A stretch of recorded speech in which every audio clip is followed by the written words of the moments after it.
Welcome to English in Different Ways channel. On this channel, you'll learn different ways to say phrases in English. Without further ado, let's go to the video. Welcome to English in Different Ways series. Beat one level. This is episode 6. Let's go.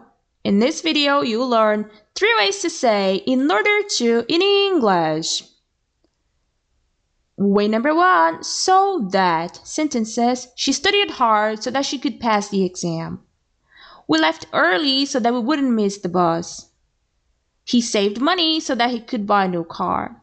Way number 2, in order for. Sentences: in order for the project to succeed, we need everyone's cooperation.